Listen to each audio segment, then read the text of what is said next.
I've got kidnapped. What? You got kidnapped? Yeah, I got kidnapped. How? Like 2 days before my birthday. All right, guys, you're looking at the thumbnail. You're looking at the title of the video. Y'all already know what time it is. It is time to get active. But first, before we get started, shout out to my Instagram at Mediocre tutorials and reviews. It's long, but listen, you guys know how to spell. If you don't, there's a link to it right down below in the description box. Continue to follow your boy. I go live up there now.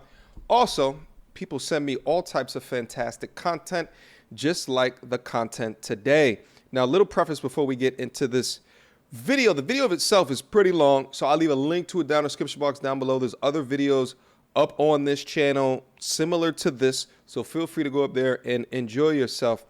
But guys, oftentimes we have these discussions regarding sex work and if dudes should or should not do it and what type of dude that you are, This particular video here today comes from a young lady who is the sex worker, okay? She starts off telling a story respective to her having to turn to this type of lifestyle after her stripping career got ate up by coronavirus and COVID. So I wanted to go through a couple of her stories. I can't go through all of them because they're extremely non-YouTube friendly, but I wanted to at least go through a couple of them because I think it's interesting to see it from the other side of the coin, because I think we could talk all day about, you know, us and the benefit, should we or shouldn't we, but I wanted to get down into the mind of somebody who is actually the worker in it, for better or for worse. Without further ado, Like 100 for my time. All right, 30 minutes. Okay. Cool. Yeah. Hop in. All right. What kind of questions? I'm scared. Nah, look, I just want you to keep it fucking real. It's just gonna be about you. It's gonna be about the life. I'm a dancer. Oh, cool. You strip. Yeah. Yeah. Shit, COVID shut you guys down like completely. a motherfucker. Completely. I got a buddy that has strip clubs, so some of the girls are always doing this shit on the side anyways, you know, so did this push you over it, or were you already doing it on the side? No, I wasn't doing it. Like, I have sugar daddies and stuff, but it wasn't like that serious. So, like, what's the difference between stripping and this? What do you think? Like, how much more is it on you? Like, I don't know. How do you feel? How do you feel about it? I feel like it's the same. Yeah. It's the same. If anything, stripping is a little bit harder because it puts a lot more stress on your body and stuff. Yeah. Because the heels and, you know, like just dancing for hours and hours. Wow. And stuff, you know. Okay. Yeah. all right, let me pause it right there. I'm surprised that she said that it's the same. I would think that stripping is easier, but I get it from a body component. But what do we know so far? She got into this life. She got into this industry, the fast life, the quick money-making life, all right? Strip club, COVID happened. She had a babe, sugar daddies on the side, but she said that's not serious or whatever that means. I don't know how I can be serious with a sugar daddy, but it is what it is.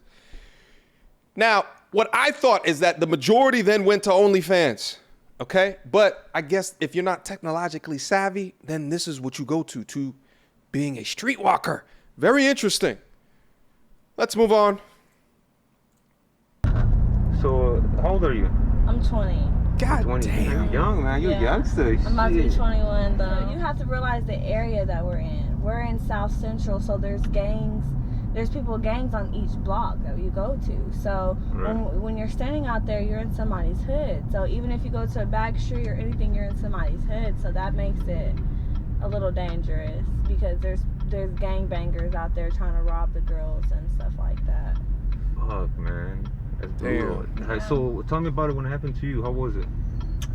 It was scary. I thought I was gonna die because you don't think like, oh, is it a fake gun, or like, you know, in that moment you're thinking that that's real, and like if he's upset about anything, like he doesn't know me, he could just be having a bad day and just shoot me like, oh well, he doesn't know me, he doesn't know if I have kids or anything like that. So that was really scary. But like once I got out the situation, it was like But changing. what do you do? Like you guys were in here, you guys fuck, you guys didn't fuck, or he just got you in the car and right away tried to rob you? No, so it was like a setup. It was like a Mexican in the car, and he's like, "Well, let's park, woo to woo," and I was like, "Okay." So we parked, and as soon as we parked, and like I told him to lock the doors or whatever, he literally, this black guy came to my side and like pulled me out, beat me up. God damn. Put hands on you? Yeah, he beat me up. He like kicked me in my ribs, like. Dude, and you are fucking not a big person, dude. You're not. No, I'm fucking, little. Yeah, what do you Yeah. fucking weigh? 100 pounds? 120? Like 120 pounds, yeah. Damn, man, that's fucked up, man. How'd you go home that night? How'd you feel, man? It was a little traumatizing, but A little? I mean, I kind of got over it quickly. I'm not even gonna lie. Yeah. But, Like, it happened, I was just like, fuck. Like, it opened my eyes, like, a lot of stuff. I'm not, like, just, you know, out here you have to really be, like, have your third eye open. You can't just be, like, just slipping. Like, you can't come out here drunk or anything because people will take advantage of you. All right. A couple of things. Number one, she's 20 years old. She's not old enough to drink, but, you know, she's out here doing this in South Central LA. It's really sad to see. I wonder if she has, and I think she gets into it a little bit regarding her parent situation, her family situation. But, oh, God. What I think is incredible as well is when she describes this, you know, you can see that deadpan look across her eyes. And I've talked to you guys previously regarding that particular look. You got to be on the lookout for those deadpan kind of eyes and that look when she's describing something as tumultuous as being pulled out of a car, right, and robbed, right? And to see that in her demeanor and then to say, well, I was right back on the street like a couple of days later, like she had to get over it. Like, it's so incredible to see, especially because like her immediate demeanor, although there's that deadpanness, she seems like she has a sweetness about her, like a sweetness about her soul, the way that she's speaking. It makes me think, like, is this just a series of unfortunate events that kind of led her down this path? Or was this a specific decision to go down the path of stripping, and then inevitably it kind of ended up like this because that service industry dried up? Okay, let's keep going. You gotta be sober, game. Yeah, you do, because you have to pay attention to everything, everybody, all your surroundings, everything. I just saw LAPD pass a little while ago. Do they mess with you at all? They've never messed with me, because I usually don't be out here. I only come out here sometimes. Like, after that little situation, I really don't come out here often. Damn, man. Yeah. You got kids? No, no kids. You got a boyfriend? No boyfriend. You, what about family? Yeah, I have family, but none out here. I have a few friends out here I've been knowing for a long time. You ever get caught up in the system, the criminal justice system at all? No.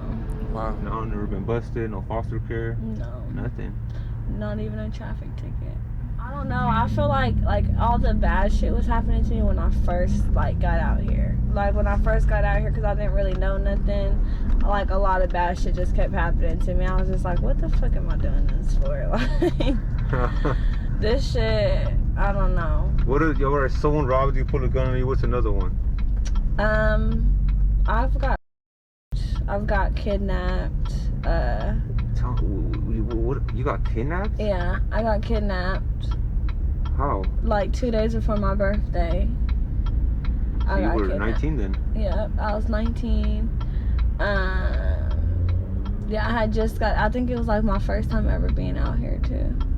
But how they kidnap you? Like what, they got you in the car and that was it? Yeah, so it was a truck. It was a truck, right? But it wasn't a regular truck. Like it was like you know those like Tahoes and stuff. They have like the long backs or whatever. Yeah. The Suburbans. The Suburbans. Well, the seat was down and it was just like one Mexican. He was like, yeah, you want to date with who? Yeah. So I got in the car and me not knowing, like I just started. Now, like those experiences happen to me now. I'm like not even just being out here, just in life. Period. I look at stuff differently. But yeah, I got in the car and the other Mexican, we started driving like we was about to park, and this other Mexican came from out the back and started like he choked me from the back. He got me in the back. They were on the freeway taking me to what's this the beach that's right here, San Fernando or Santa Monica. They were taking me to like Santa Monica, down that way, and I literally had to jump out of the car because like I thought I was gonna die that night.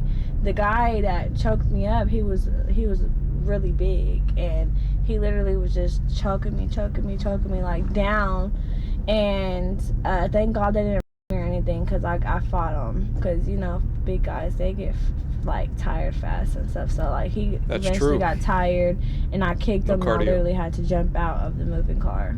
So tell me about your mother, your father. How are they? They sober? They fuck around? No, my dad's an electrician, and my mom, she works for a roofing company. But my mom was a dancer like all my life. Oh, okay. Yeah. So recently she transitioned out. Yeah, and then her grandmother had her in the clubs really young. So I mean, her mother, my grandmother, had her in the clubs really young. Damn. Yeah. But mine was just by choice, being rebellious. I went to college and stuff for a semester. I didn't like it. What you go to college for? Business management. I'm gonna be a business major, yeah. She didn't talk much about the family upbringing. Pops was an electrician. Mom did something else, but the mom was involved in the lifestyle.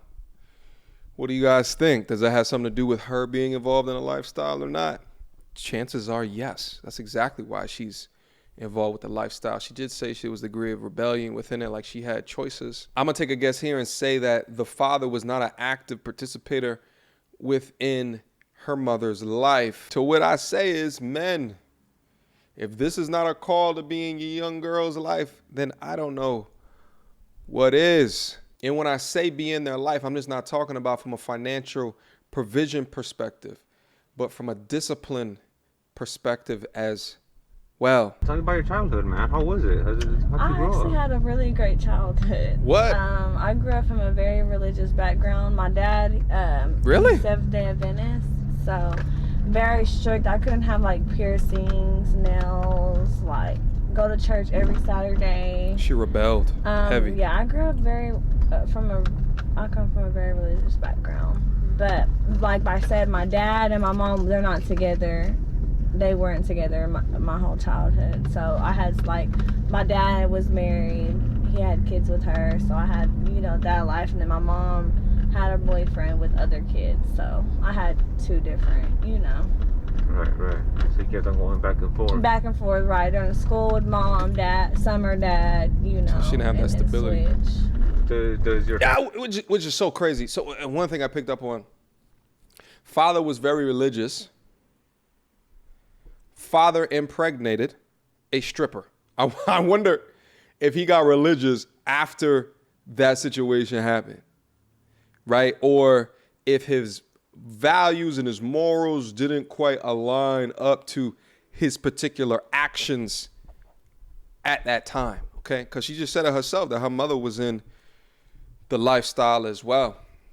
But, you know, there's a lot of split households where the women don't end up selling their bodies on street corners. So I really wonder what component about her, or maybe it's just genetically passed over from her mother and her grandmother, that makes it okay to go down this pathway. And what I tell you guys before, the church girls be the ones. I'm trying to tell you guys, they go through all of this hardcore repression in their lives. And at the time that they get to go free, they go free. They go free. Not all, but a lot of them. All right. There's got to have some good balance when you're raising them. You got to expose them a little bit to the world, but you never give them enough rope to be able to hang themselves with. Okay. Expose them. Don't let them hang themselves. But if you don't expose them at all, shit. They go up to college or they go up to whatever. They lose their goddamn mind. I'm trying to tell y'all. Let's keep going. Family know what you do now? My mom knows I dance. Do they know you're out here working the streets? No. How do you think they would take it? Mother knows, Pops doesn't. No. Also, people just always are quick to judge and quick to like put us down, but it takes a lot. It takes a lot of guts and a lot to just, it's not easy. We put up with a lot of bullshit, and if you're somebody that comes out there and gets girls, be respectful, be mindful. Don't just try to take advantage. We're still human. We're still a people. Don't treat us like animals and Hell shit. yeah. That's very disrespectful. You had one wish. What is it? One wish, to be rich. It was a pleasure talking to you. Thank you so much. You're amazing. And if anybody wants to reach out, homegirl right here. Yeah. And fucking. I do pretty much anything. I model, porn, Wow. anything. There it is, man. Anybody want to take her up? All right. She does porn too, apparently. Okay. Anyway, guys, I wanted to show you this content today to give you some insight into the underbelly. Some of these stories, young ladies, that happen within our society here today. What did you guys think? What did you guys think about the content? Leave me some comments down below. Would wholeheartedly appreciate a conversation regarding this. Guys, again, there's gonna be a link to this video down in the description box down below. Go down there, look at the entire video. I couldn't go over all of it because some of her stories was a little bit too crazy. You understand me? Questions, comments, concerns. Y'all already know what to do. Mediocre tutorials and reviews at gmail.com. I think I learned out of this. Two-parent household, stay together. Don't over-encumber with doctrine that without balance within their life as well. But at the end of the day, they're going to make their own decisions, but discipline them well enough within that where they make the correct decisions. Oh yeah, and yet another reason not to have children with a thought, because it might be a genetic thing that you're passing down to the children. The reasons to care about body count increase. Until next time, YouTube.